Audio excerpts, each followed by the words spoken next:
The broadcast is now starting. All attendees are in listen-only mode. Hello and welcome. I am Allie Haney, Program Coordinator at Funders Together. Thank you for taking the time today to join this discussion with two communities who have reached functional zero in chronic or veteran homelessness. This is the second part of a two-part series. In December, we spoke with Beth Sandor of Community Solutions, where we discussed the national Built for Zero movement. She joins us today to interview our panelists and see how this national movement is playing out at the ground level. We have also invited a Funders Together member who will give context as to how philanthropy is essential to this work and sometimes in ways beyond dollars. Just a couple notes before we get started. All attendees will be on mute throughout the presentation. If you have a question during the presentation, please type it into the question box that looks like this.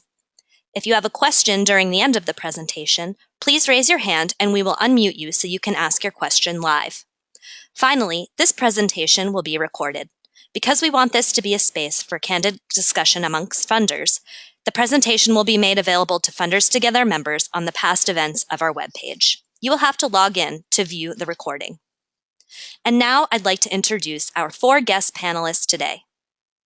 Julia Orlando is the director of the Bergen County Housing, Health, and Human Service Center in Bergen County, New Jersey. Mary Simons is the executive director of the Open Doors Homeless Coalition in Gulfport, Mississippi. Angela DeOrazio is the program officer for ending homelessness with the Sisters of Charity Foundation of Cleveland. And Beth Sandor leads the Built for Zero initiative with Community Solutions.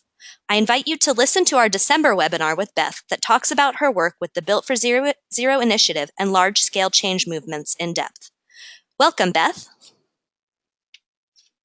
Hi, thanks. I'm so happy to be here and be helping to have this conversation. I think what you're about to hear is some incredible work that's really critical in changing what is possible in this country around ending homelessness. So excited for you to meet these leaders and hear directly from them. So I want to just introduce them quickly. Julia Orlando represents Bergen County, New Jersey, which is the most populous county in the state and is located directly across the Hudson River from Manhattan. It is one of the wealthiest counties in the United States. And what is incredible about what they have done with Julia's leadership is that in April of 2016, they successfully reached an end to chronic homelessness. And they were the first community in the country to do that. And for those of you who are wondering what it means, how do you define an end to chronic homelessness? For a community to be confirmed by the federal partners as having ended it, they have to more or less have three or less chronically homeless individuals. And what's exciting about what Julia and the team there have done is they've not only got there, but they've now held that for 2 years, which I think is the real end state that we all want, is sustainability in the long term. So that's Julia, and you'll also hear from Mary Simons, who represents Gulf Coast region of Mississippi. It's a mostly rural community with a few urban pockets. Economically, Mississippi is one of the poorest states in the country and has high rates of poverty and unemployment. And also, Gulf Coast reached an end to veteran homelessness over 2 years ago. In September of 2015, they got to an end to veteran homelessness, and how that has been defined. They reached the federal benchmarks and criteria, but they also reached a higher bar that we've defined in Built for Zero as having less homeless veterans than they're capable of housing in a given month. And they've held that for over 2 years, and today they only have, on average in 1 month, they only have one homeless veteran at a time. So I'm excited for you to hear from her. Despite how varied these geographies are in both these communities, I think what you'll find is they're unlocking very similar things and what it takes to get to zero. And one of the things they have in common is they are both just two incredible leaders in their communities that have not taken no for an answer and continue to drive the kind of change we want to see in every community across the country. So let's jump in and hear about some of the challenges you guys have faced in doing this incredible work. Mary, I'm going to start with you. Why don't you start off by telling us, since we've got funders on the call, what are some of your main funding challenges as you've gone into this work? Well, thank you, Beth. Well, we have funding challenges simply because we are a poor state, but we have been able to bring our partners together to address some of those. We started with our by name list in January of 2015 with a need to house over 200 homeless veterans. There weren't 200 on the list right then, but we knew with our inflow, that's the number we needed to house. At the time, we had one SSVF provider who had the capacity to house 25 homeless veterans. And we also had a VA medical center who had a wonderful program that was an inpatient program for PTSD and substance abuse that whose catchment area spanned from Florida to Louisiana. And so when a veteran who was homeless, who was experiencing those difficulties, came to the VA medical center for treatment, at discharge, the veteran was discharged into our community because that's where the outpatient care was. So we had to identify exactly how we were going to address this challenge. We did a couple of things. One is we were able to bring other SSVF, which is supportive services for veteran families, to the table who served other parts of the state. They were able to modify their contracts to serve our area because we actually had the names and locations of veterans who they could house. But we knew that wasn't enough. We also partnered with one of our COC, Continuum of Care partners, Back Bay Mission, who had started a fund that was created through philanthropy and corporate donations that was called the Red, White, and Blue Fund, and that fund continues today.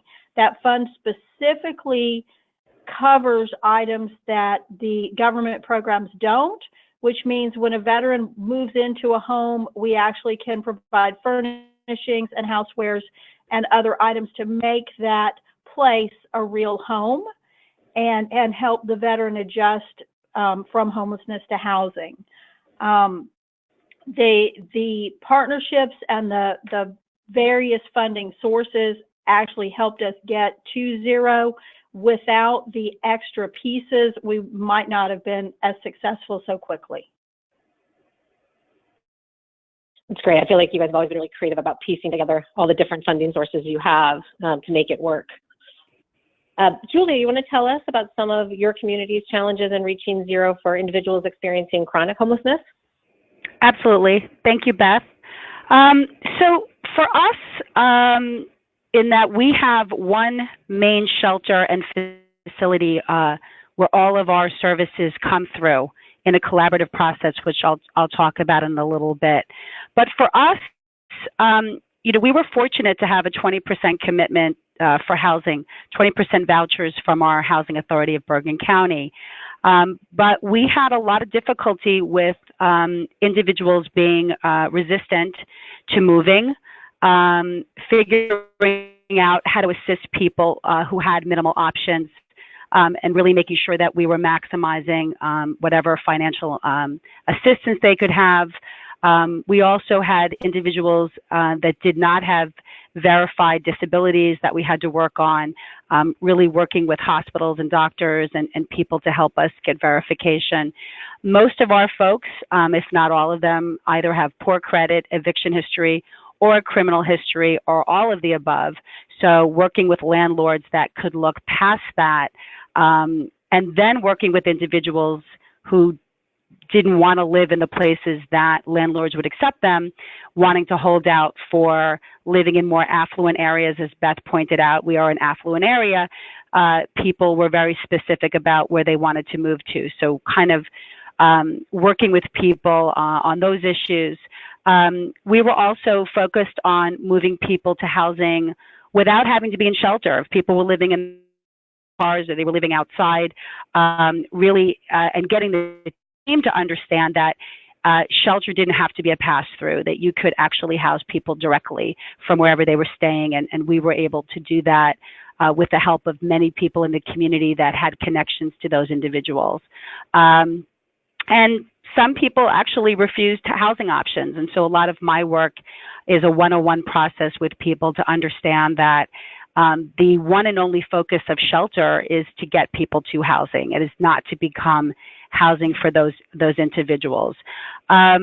when you're working with chronically homeless and you're making them a priority, you really want to make sure that the staff understand that the chronically homeless person is a priority for shelter, which is difficult initially for people to understand because they do tend to be some of the more difficult folks, some of the more fragile individuals. It's hard for the rest of your shelter population to understand why those individuals might be given a priority. So there's a lot of conversations around that, working with the police and the hospitals to understand that we do have a housing plan for that individual. And how can they work with us to really make those things happen? So for us, it was really making sure that everyone was not working in their silos, that everyone was focused on the most fragile, the most challenging individuals, and prioritizing housing them first, as opposed to housing individuals that were easily placed into housing. So that was a significant shift for our folks here. Julie, I feel like what you're talking about is in part about mindset shifts that had to happen among all the stakeholders who touched the system, and a different type of collaboration in order for you guys to get to these goals. Can you just speak a little bit more about the role of collaboration, but how you operationalize that? Because I think people talk about collaboration a lot, but I think what you have is collaboration for real results that have been sustainable. And so how in a day-to-day were you able to do that work on the ground there? I think so we have some features that are really helpful here. Number one, we have a 27,000 square foot facility that is dedicated to helping individuals and their homelessness, and also in preventing. So we have a common meeting space, which really helps. And our mission here at what we call the Triple H Center is really to nurture this culture, which is built on the collaboration, learning, and the shared services. So what happens is, in this facility, there are flex office spaces.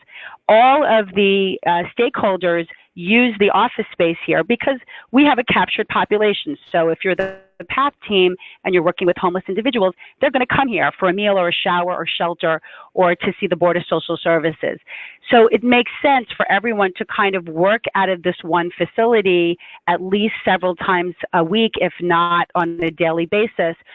So there's a natural communication that's going on. We also, give agencies the opportunity to craft these collaboration, because what they find is, number one, it's going to improve their effectiveness to collaborate with others because people don't fall through the cracks, and also it's reducing their cost.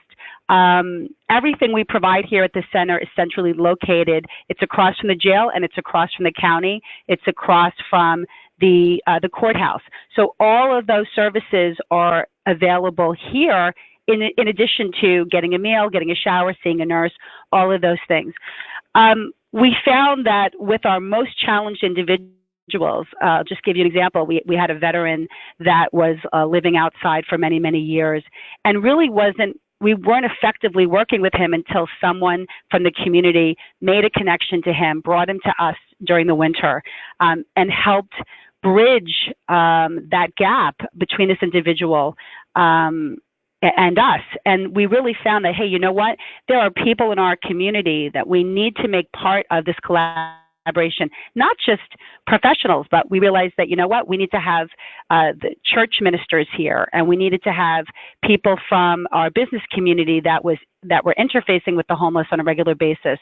So by bringing everyone together, having that constant communication, and of course, as Mary talked about, a by name list, and really triaging individuals and strategizing when someone hit an obstacle in the community, if it was the PATH team, if it was one of our supportive housing providers, if it was, anyone that we were working with, we worked with each other to remove those obstacles. One of the most important pieces of how we did this is the Housing Authority of Bergen County. I am employed by the Housing Authority of Bergen County. We are contracted by the county to provide leadership to the Triple H, which includes the shelter. This unique relationship between the Housing Authority and the County of Bergen is incredibly innovative. It's still, as much as across the country we're catching up to this, I still feel like ours is uniquely innovative in the sense that we have the 20% set aside the vouchers, but we also have leadership in the center. And just to give you an example of how that really works is, let's say someone leaves here on a Section 8 voucher that's issued by the housing authority. They go into the community. Something happens with that individual. We can be notified to actually prevent an eviction. And I think that's just such a key part of not only ending homelessness, but really sustaining it, is to be able to prevent people from ever having to leave their permanent housing again. And so if you can do that with the relationship, with the open communication with people, we can really not only make a difference, but sustain that difference in the community. Yes, that is amazing.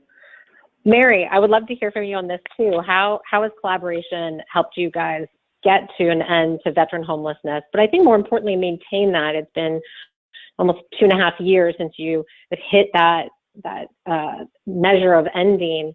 But I think, as we all know, the real challenge is constantly solving and sustaining that over time while you focus on other populations. And so how has collaboration helped you do that in your community? Collaboration is absolutely key. We would not have ended veteran homelessness without the collaboration. The non-traditional stakeholders that Julia talked about were absolutely critical in this effort. Our primary partners were our VA Medical Center, the Continuum of Care partners, housing, the landlords and other people out in the community, SSVF providers, corporate and foundation support, and of course the Mayor's Challenge. When the mayors signed up to end veteran homelessness in their cities, they became very curious about what we were doing and wanted to be a part of it. So it was actually several initiatives that came together. Through those partnerships, we met on a regular basis. We case conferenced our Bain list to make sure that somebody held responsibility for each person on that list to outreach and to create the housing options. We don't have a facility like Julia has, which I'm hopeful one day we will, but that just means that we have to link people more quickly, I think, from outside to inside. The housing that you see on the screen was developed by Back Bay Mission. It's specifically for chronically homeless veterans. It was developed with a wide variety of funding sources. Philanthropy was a main contributor to that housing. And this is an example of the kind of housing that veterans have moved into. It's this kind of housing as well as just scattered site apartments within our community. The collaboration continues, and that is the key in our sustaining. We actually did, Beth, have a little bit of an increase in our point in time count because there was more than one. And we all are getting together on the 15th to kind of redouble our efforts to case conference the 16 veterans that we found on the point in time count and get them quickly into housing. Some were already connected to resources and were already in the process of housing, but some were very new to us. And so we are getting back on track, getting back to the basics, doing the things that we have done, that we did at the beginning. But the fact that we could pull our partners together so quickly, I think is a quality that's important if one is going to sustain the effort. Our communication includes our regular meetings, phone meetings to continue the conversation and to check up on each other, hold each other accountable, discuss our challenges, and celebrate successes.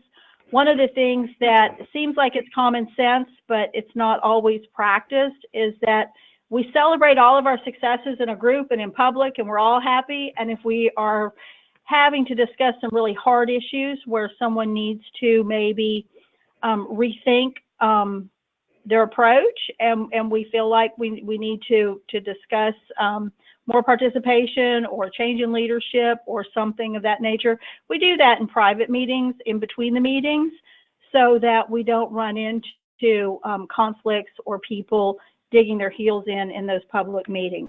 So we feel like we have done a good job in keeping people together so that we're still moving the direction towards sustaining this effort. It sounds like you have accountability, but in a very respectful way that keeps people with you and not feeling called out in public.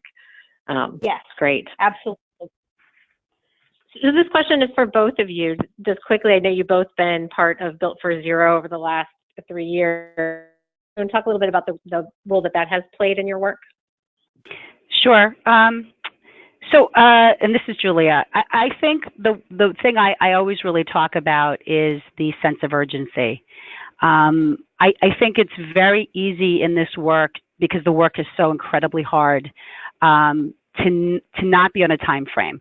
It's really about being very focused on the individual that may be resistant, and trying to get them to accept the housing, and it all being very client-centered.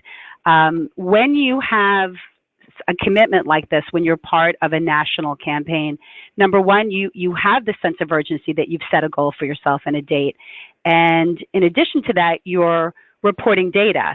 So let's be honest, if you have to be looking at your outcomes, and nothing forces you to look at your outcomes than having to report nationally and in public every month. So if let's say it's the last week before you're reporting and the numbers don't look like what you want them to look like, you're going to increase and double your efforts, as Mary said, and really, what's preventing us from getting this done? What's the phone call I need to make? Who's the landlord I need to speak with? What is it that I need to do? And I don't know that we would be doing that work. I know in my end, I don't know that we would be doing it with the same push and the same sense of urgency had we not been part of the campaign.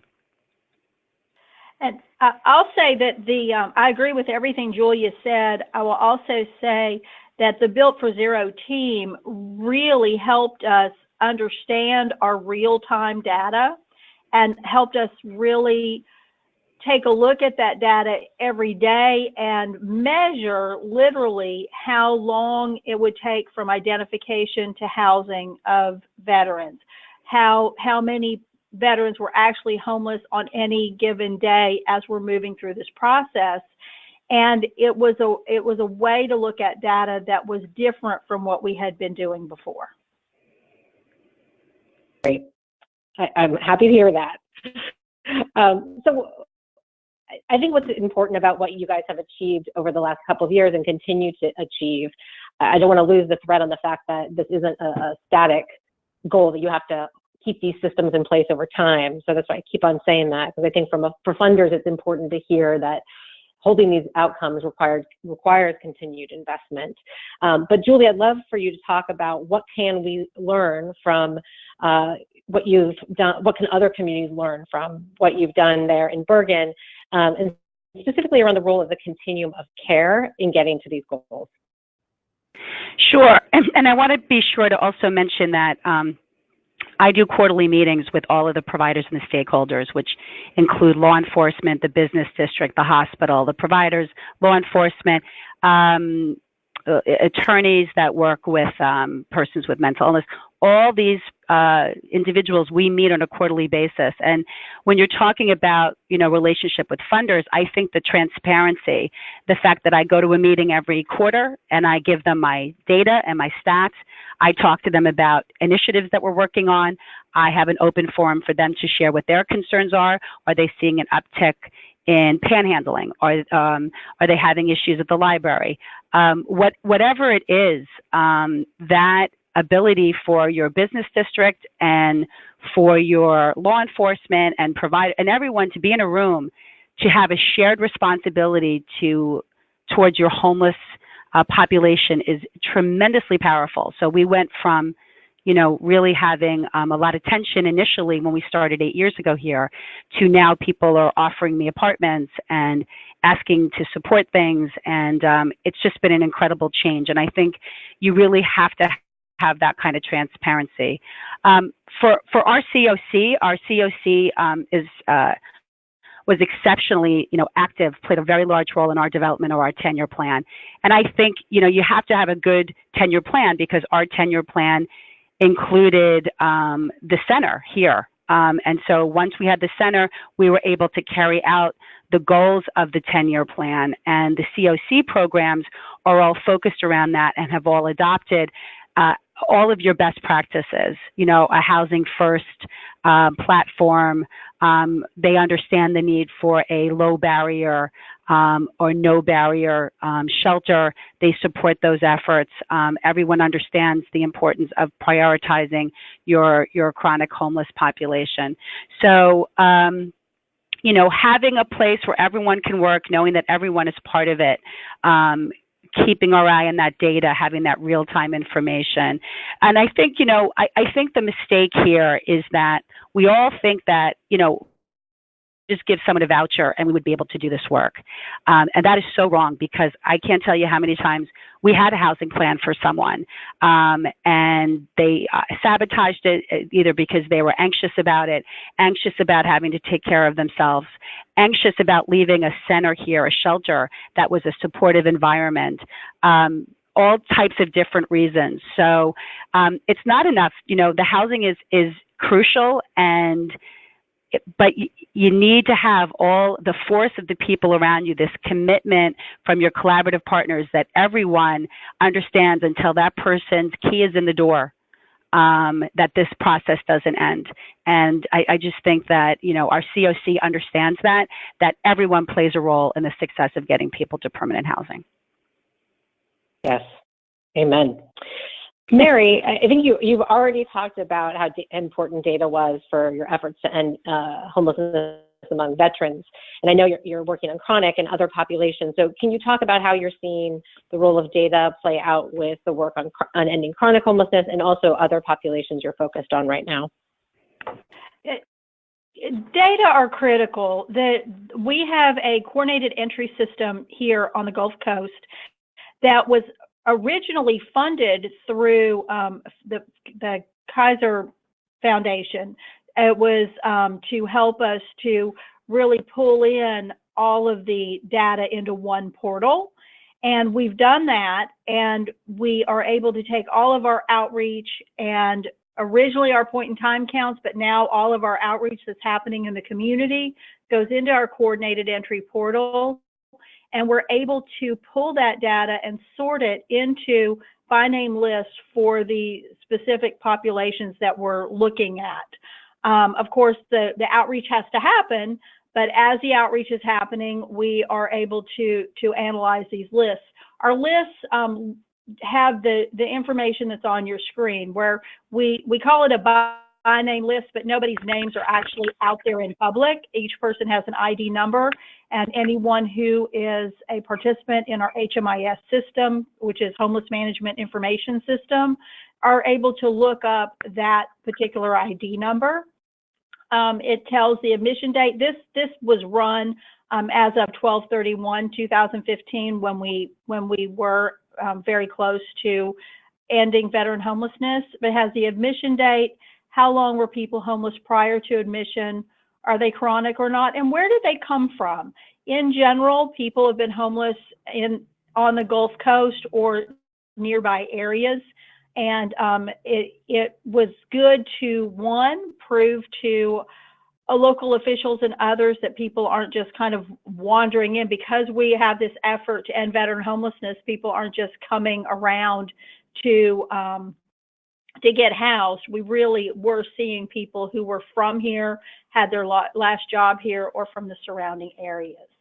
But like I had mentioned, that by name list really helped not only in case conferencing veterans, moving them from homelessness to housing, it's also helping us in our chronic work, our youth work, our family work, all of the other populations that we're working to serve.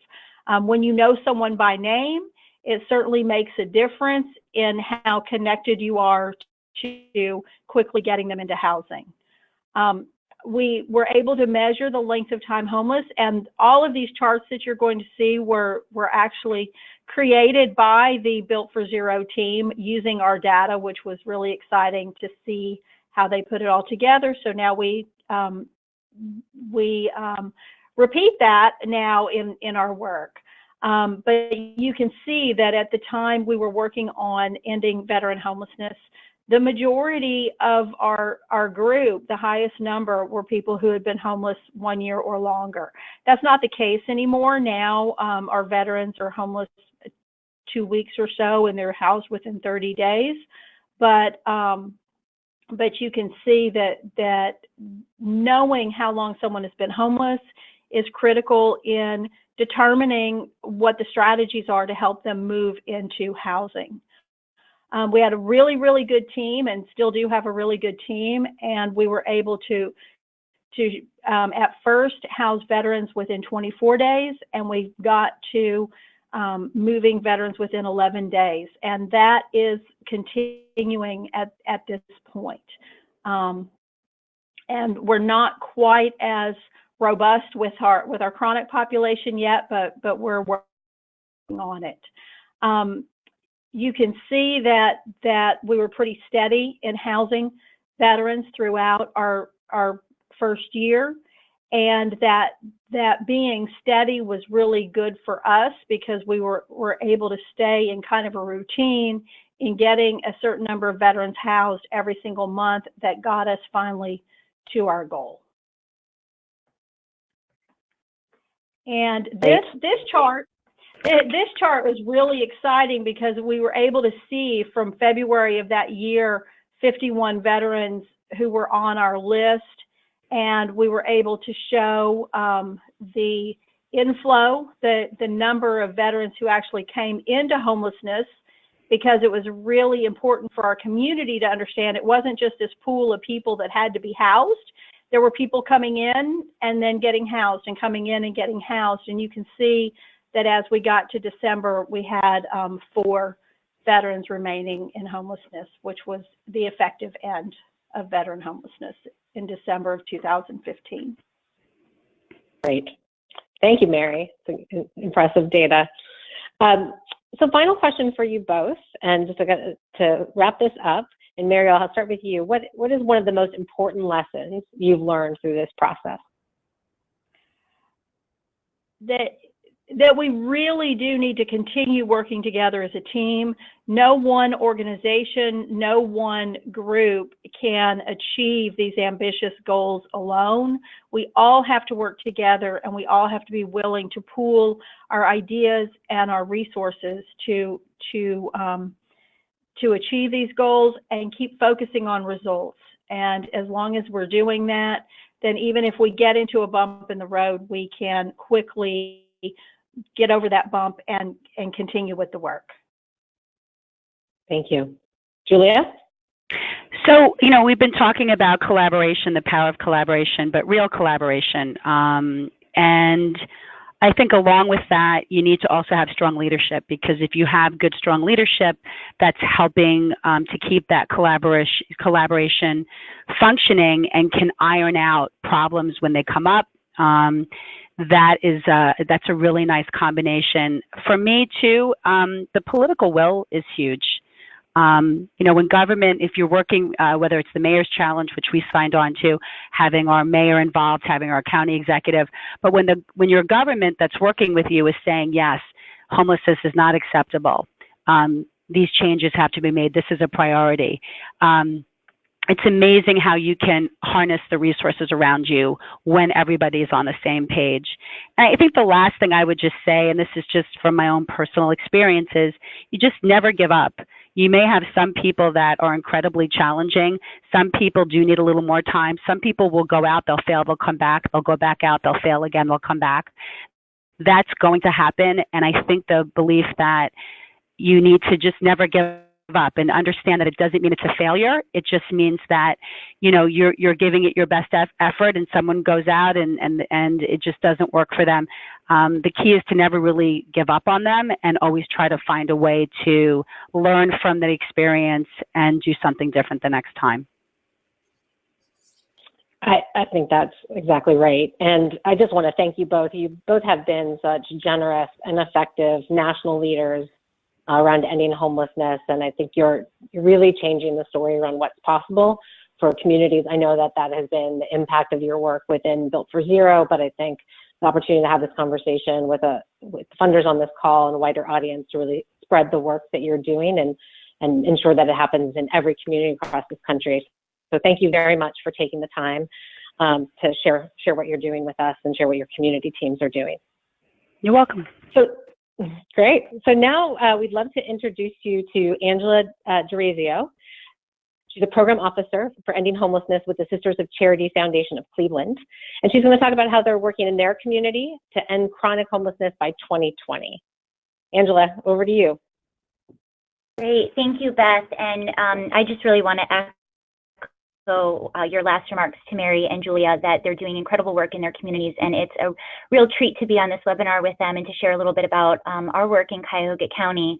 And it's also very affirming, you know, that again, despite the diversity of our geographies, that there are such similarities. But as I listen to the stories of their work in Gulfport, Mississippi, and Bergen County, how similar it is to the work that we've done here in Cleveland.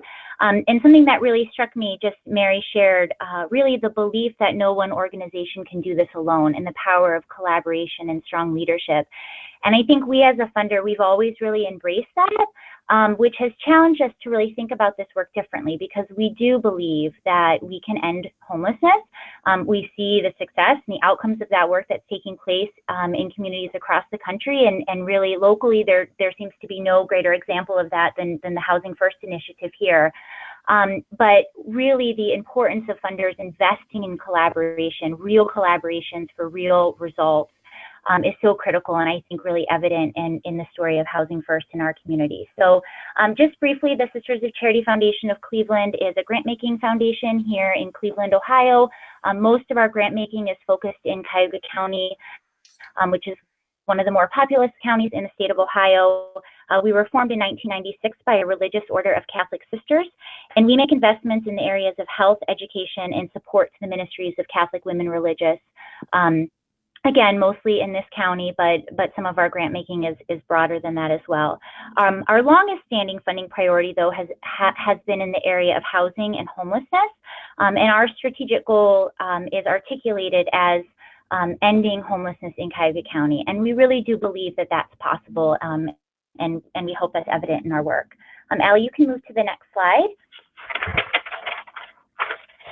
So just a little bit about the Housing First initiative and how it came together, and how the foundation was really involved in this work from the beginning. In the late 90s, our community homeless shelters were at capacity, and it was becoming very evident that the traditional ways of serving homeless individuals experiencing homelessness, particularly chronic homelessness, was just not working. So in 2001, the Sisters of Charity Foundation, along with our Office of Homeless Services, our County Office of Homeless Services, which manages the continuum of care, and Enterprise Community Partners, convened stakeholders locally to address this issue of rising rates of homelessness, particularly chronic homelessness. And that group really set a goal to end chronic homelessness in our community through the adequate supply of permanent supportive housing. So at that time, the foundation was really instrumental, I think, in helping to convene the stakeholders to have a community conversation about this issue, to acknowledge that we had a growing problem in our community, and to really strategize and think through solutions for how to address this. There was room for our foundation, and I think for funders who are embarking on this work in their communities.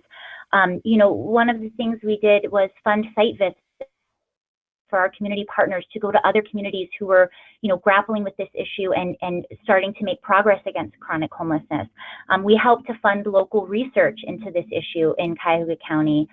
We even funded a projection analysis that started to explore how many units of permanent supportive housing we would need in Cuyahoga County to have a sufficient supply of permanent supportive housing to end chronic homelessness. And we started to fund capacity building and education on this model. I think it was mentioned earlier that this really represents a mindset shift or a paradigm shift in terms of how we're serving individuals experiencing homelessness.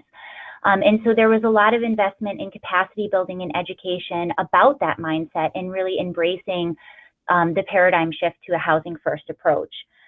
So we were at the table, I think, you know, way beyond just our grant making dollars, but really engaged at the table as a thought partner in this effort, working lockstep with our continuum of care and Enterprise Community Partners, really thinking through how do we develop an infrastructure to really address this issue in a collaborative and comprehensive way. And so as a funder, really driving the conversation to move away from funding disparate programs and services and funding more a system that's moving toward a shared goal of ending chronic homelessness. Allie, you can move to the next slide. So you see here how our Housing First initiative is structured. I think that what's really essential, and you know, we've talked about this, Julia and Mary have talked about this, the importance of collaboration. Enterprise Community Partners is the intermediary or backbone, as we call it, to this effort. And so since the formation of this partnership, the foundation has invested heavily in Enterprise Community Partners to play that role. So I think there's this recognition that, you know, collaboration doesn't happen naturally. Someone has to be living and breathing it and bringing the partners to the table on a continuous basis, ensuring that communication is flowing appropriately, that obstacles are acknowledged and dealt with in a real-time basis, and really making sure that there's someone keeping the eye on the shared vision and constantly aligning services and resources toward that vision. And that's the role that Enterprise Community Partners has so effectively played in our community. You can see the other organizations, Cleveland Housing Network, which just recently went through a name change and is now CHN Housing Partners, which is the developer of the buildings. These are all newly constructed for individuals experiencing chronic homelessness. These are newly constructed buildings in our community. Eden Inc. is the management or landlord of the buildings. Frontline Service is the lead service provider that provides the on-site case management services, and Care Alliance provides healthcare, integrated healthcare services to the individuals in our Housing First properties. So again, I think here in 2002, when this partnership came together, there was never really a conversation about like, okay, we need to start a new nonprofit to do this work. It was really thinking about who in our community is already doing great work for individuals experiencing homelessness, and how can we prop up their capacity or support their capacity to focus more intentionally on this goal of ending chronic homelessness. And so the foundation has certainly invested in Enterprise Community Partners to play this intermediary role, but we've also invested in the capacity of each of these core operating partners in the Housing First initiative. Allie, you can move to the next slide. And this just shows sort of the diversity of funding that's at the table to support our Housing First initiative. There's many private philanthropic partners invested in this work, again, to support Enterprise as the intermediary of the effort, but also the work of each of the partners. There's a group of corporate partners, and then certainly public partners. There's been tremendous involvement and support from our city and county leadership, and that's just been critical. Again, someone constantly nurturing those relationships, engaging them in this conversation. And Allie, you can move to the next slide. So this shows the portfolio of Housing First buildings that have been developed in our community. Again, most of these are newly constructed buildings. I think maybe one or two have been rehabbed buildings. So currently there are 781 units occupied or under development across the city of Cleveland. And there's been a total investment of $103.1 million for the construction and the operations and the services provided at all of these buildings. So what you'll see here is that there's one building, Greenbridge Commons 2, which is, you'll see at the lower right-hand corner, will be opening later this year, and we'll add another 60 units. And then in the middle, right to the left of it, Emerald Alliance 11 will be opening next year, which will add 71 units. And this would be the 13th building, and we believe this will be the last building that will need to have a sufficient inventory of permanent supportive housing in our community to end chronic homelessness. Allie, you can move to the last slide. So this just shows the geographic spread across the city of Cleveland. All of these buildings are inside the city of Cleveland, but you can see they're scattered pretty evenly across the city. And you can see how many units and when each building opened. I think Enterprise, again, as the intermediary to this work, also played the role of addressing issues with NIMBYism as these buildings were projected to go up. Of course, that was an issue and a concern, and they handled that so skillfully. That's another important aspect to this work, and something that they, as the intermediary or backbone to this effort, were able to take on, so that the people that are providing the services and doing the development of the properties can focus on what they do best. And then Allie, the final slide. So this shows, based on our point-in-time count data in Cuyahoga County, that there's been an 86% reduction in the rate of chronic homelessness since 2006, which is when the first Housing First property opened. So again, the partnership came together in 2002. The first Housing First property was leased up in 2006. And to date, there's been 86% reduction in the rate of chronic homelessness. Again, there are 2 more buildings that will be coming online, one at the end of this year, one at the end of 2019, adding about another 130 units. And so the partners feel very confident that at that time we will have enough supply in our community to declare an end to chronic homelessness. Last fall, launched a communications campaign to share that and celebrate the success of that work.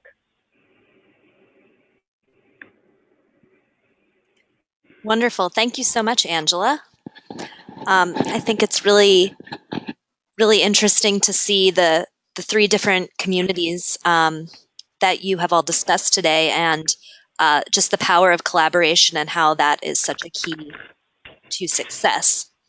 So now we would like to open it up to questions that you have around what we've talked about so far.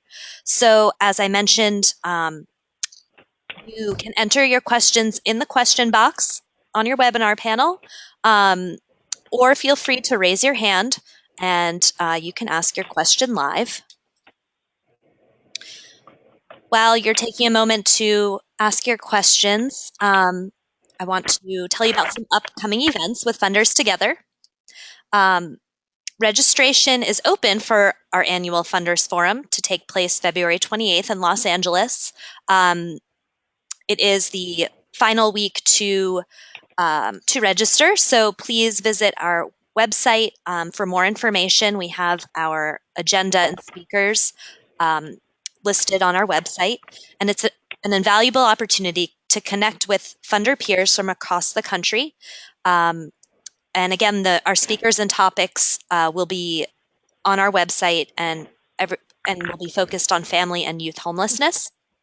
We have a webinar coming up on February 4th at 1 p.m. Eastern Time, Prevention, a Case Study in Montgomery County, Pennsylvania.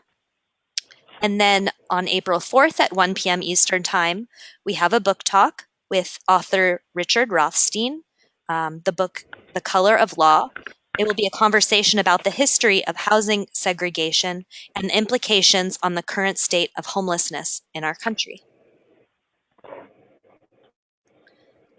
Okay, so now we'll go over to questions.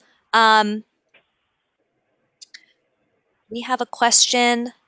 What type of funding did the participating foundations provide in Cuyahoga County for the permanent supportive housing? Did they provide gap financing? Was it in the form of grants or loans? And that question's good. That's a good question. That's a good question.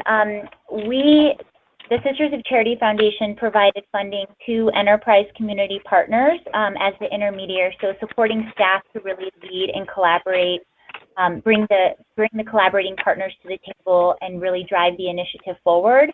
There's a Housing for Funders collaborative, which is comprised of both private philanthropy in our community as well as corporate funders and some public funders who have been heavily invested. And so there's a diversity of funding that they've made. But yes, they would provide support for gaps. There's an ongoing need to provide support for a 24-hour front desk at each of these buildings. So each of these buildings have 24/7 fully staffed front desks. I know that there's often a gap in funding for that element. There's also sometimes gaps for the supportive services components, and so there have been funders who have stepped up to provide some of the gaps there as well.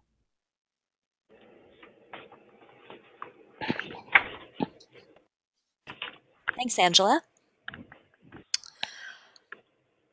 So another question. This is for Angela. So I'm sorry, for Mary and Julia. At what steps along the way might funders be able to come in to help a community make the final step to reach zero or to get over a hurdle. I know, Mary, you mentioned Kaiser Permanente Foundation regarding your HMIS system. Could you talk a little bit more to that, or some other experiences where funders helped with your initiative? Yes, having the funder at the table at the very beginning for both the Red, White, and Blue Fund and the earlier help with our HMIS, again, Homeless Management Information System, they really helped us to make some changes in the system that really supported a coordinated entry. So not only did we have collaboration where we were meeting together, but all of the people who were identified out in outreach and other places were put into the one individual portal. The funder actually helped us to go from the idea to implementation. They really were asking questions around what's working, what's not working, which is a little different than government funding. Government funding kind of lays out, these are the rules, regulations, and this is what you're going to do, which I like that kind of set of parameters that you just don't go beyond.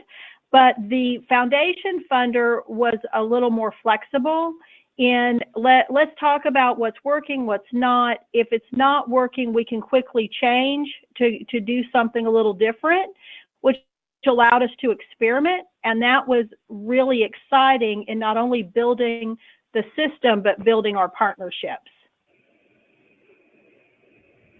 And then also, having funders, I think at any stage, the funder can come to the table and not only with dollars, but also with that perspective of looking at the process a little bit differently and looking at what place, just asking the right questions. And I think that's really critical that the funders view an investment into a community allows for conversations that might not come up from a different perspective. Hopefully that made sense. Yeah, absolutely. Excellent. Thank you. So I can answer for Bergen. So I think one of the most important things is understanding what the gap is of that particular community. I think every community is going to have different things it's bringing to the table, different resources. So for us, we had shelter plus care vouchers for our chronically homeless, which are now called COC vouchers, which are like Section 8 vouchers that come with 5 years of support. The vouchers themselves don't pay for the case management. So we found ourselves with vouchers and people and no case management. And we needed to find how to pay for that support. What we ended up doing after quite a while of struggling with this was going to our homeless trust fund. Not every place has a homeless trust fund. If you do, it's a great way to fill those gaps. But in communities that don't yet have a homeless trust fund, this might be an area to look, because in my opinion, in my experience, housing search and case management of individuals during the housing process is unbelievably critical, and you might find gaps in that area. So even if you have the housing, you have the vouchers, you have all those things are lined up, the actual getting people to the housing and doing that legwork might be a gap. So for us, we were lucky that we had the Homeless Trust Fund. We also had some funding from the county in our community development, because we couldn't move forward without it. So identifying where those gaps are in each community and providing them assistance where they can't get it anyplace else can really help propel a community forward. Thank you. And we have a question. How did you analyze the gaps? Well, for us, it was, in Bergen, it was simple. We knew we didn't have, the care management. And if you don't have that match, if you don't have the case match, you can't utilize the vouchers. And for those people in the audience that know how housing authorities work and vouchers work. Once you start leasing up, once you start the process and using those vouchers, the clock is ticking. So if we didn't actually start to lease up those units, those units were going to go back. We were going to lose them. They were going to go back to HUD, which would have been disastrous. So we had no choice. We had to find a way. And I think any community that has a very active COC, that's the first thing they're going to tell you. These are the gaps that we have in our COC. These are the problems. And any community that's communicating and working together will know where those gaps are. Thank you. So we have a final question that we have time for. What did you learn along the way that you think could be applied to other populations? For example, youth or family homelessness? Well, this is Mary. I'll just say that we are using many of the tools, many of the data sets to manage our quest to end youth homelessness. We've been fortunate enough to participate in the 100-day challenge, and that requires setting goals and also measuring performance. And we are measuring our performance in the same way for young people as we did for veterans, and it's easily translatable across populations. It's just Julia. I think for me, when I came on board and we built this huge facility, 27,000 square feet, and the community was up in arms. They thought that, if you build it, they will come, and we were going to have all these homeless individuals to send on the city of Hackensack. What I learned was that you need to unite both sides of the table. It's not a situation where if you're a nonprofit provider or you're working with the homeless, you're on the good side in business and industry, and the community's on the other side. Everybody's on the same side. It's just that everybody doesn't always know they're on the same side. And so you need to really make sure that everyone's side is understood, everyone's needs and agenda, and you look for that concentric circle. You look for the thing, when you look at chronic homelessness and a community understands, the business understands that, like here in Hackensack, they were doing redevelopment. Helping them understand that getting people off their streets was going to help them with their redevelopment. Once I was able to get them to understand that I was supporting their interests, and that by them helping me, it was going to further what they were doing, everything started to change. And so understanding that it's for the better of all when we end homelessness, when we're efficiently addressing it, and not in a we're going to arrest people on the street, but yet we're going to bring them to the shelter, and we're going to work to support people's efforts towards whether it's recovery or just basic housing. That to me was key, and you really have to start from that place that it's in everybody's best interest. And as we were hearing about the celebrations and the successes, when you can celebrate those successes with your community, with your business leaders, that's really what this is about. It's that it's good for everyone, and everyone benefits from ending homelessness. And Allie, if I could just add briefly, because I think that this is another place where funders can play a critical role, both in the chronic space, but also in the work to address homelessness among among youth and families, is really supporting their communities as they learn from others. I think that that's really important, and to the extent that funders are able to support, it might seem like something small, but again, in the early days of the Housing First Initiative, supporting a site visit or a field trip for a team from Cuyahoga County to go visit another community that's doing really well and have the ability to talk to the people on the ground. I think those opportunities for cross-learning and sharing is really critical, and I think that that's a place where funders can help support communities as they're really driving towards solutions and learning from others about how to tackle this issue in the best way possible.